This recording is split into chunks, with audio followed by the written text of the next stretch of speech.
Hello friends, this is Aarti. Welcome to the study class. कैसे हैं आप? उम्मीद है आप बहुत अच्छे से होंगे, बेहतर होंगे और आपकी स्टडी भी बहुत बेहतर तरीके से चल रही होगी। दोस्तों, आज हम डिस्कस करेंगे इवान पावलव पे।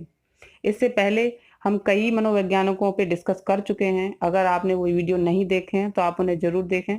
आइए स्टार्ट करेंगे, देखेंगे।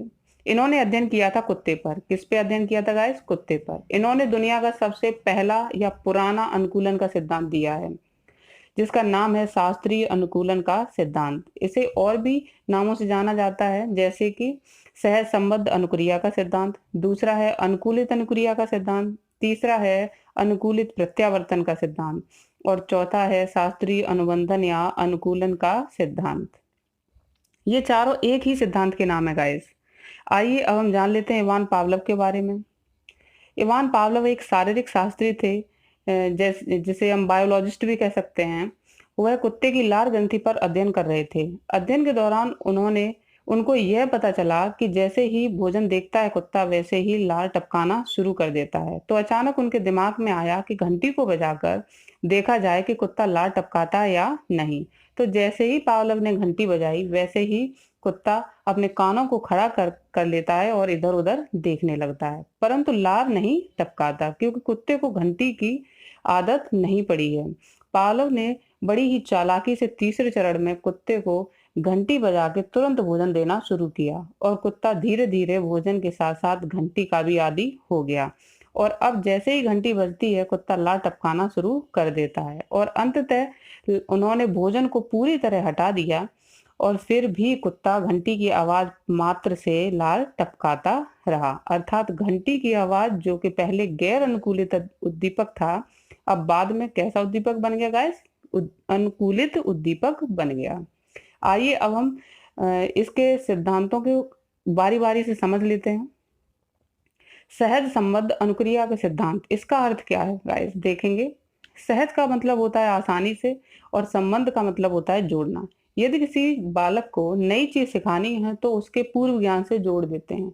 ठीक उसी प्रकार अनुक्रिया पहले भोजन से जुड़ी थी, बाद में वह घंटी से जोड़ दी गई और इसी से निकलता है सहज संबद्ध अनुक्रिया का सिद्धांत। दूसरा है अनुकूलित अनुक्रिया का सिद्धांत। पहली बार तो लार टपकाई नहीं होगी कुत्ते ने, अर्थात घंटी बजाकर कुत्ते को अनुकूलित किया गया होगा, उसकी आदत डाली गई होगी और यहीं से बनता है अनुकूलित अनुक्रिया का सिद्धांत।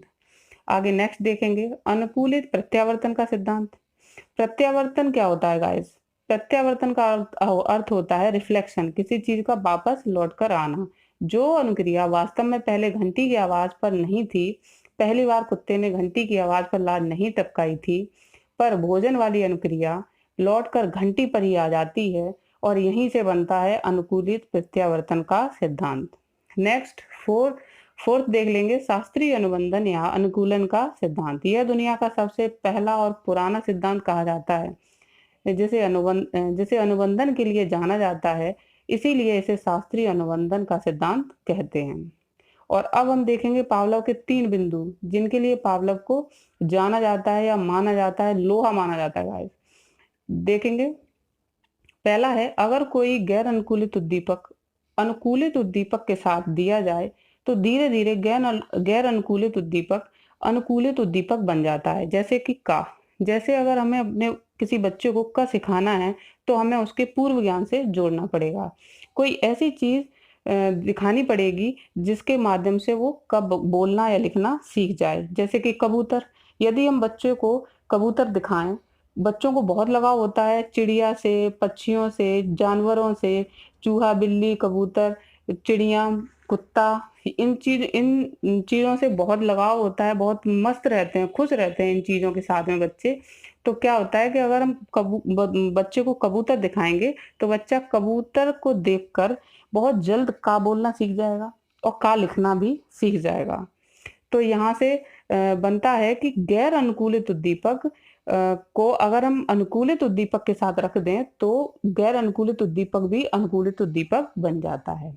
नेक्स्ट देखेंगे, लगातार घंटी बजाने एवं भोजन न देने से लार टपकाने की आदत का विलोप हो जाता है। कहने का मतलब ये है, केवल हम घंटी बजाएं और हम उसे भोजन न दें, कुत्ते को भोजन न दें, तो कुत्ता एक दिन कंफ्यूज होगा, 2 दिन कंफ्यूज होगा, कहने का मतलब है कि वो 1 दिन धोखा खाएगा, 2 दिन धोखा खाएगा, 3 दिन धोखा खाएगा, लेकिन एक दिन ऐसा आएगा कि कुत्ता लार टपकाना क्या कर देगा? बंद कर देगा। कुत्ता घंटी की आवाज पर लार नहीं टपकाता है गाइस, वह लार टपकाता है भोजन को देखकर।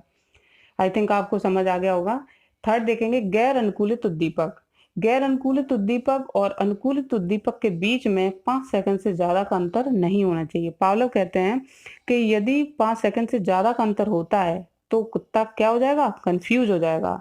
वो समझ नहीं पाएगा कि घंटी के बाद तुरंत भोजन आता है या नहीं, मतलब घंटी का संबंध भोजन के साथ है या नहीं।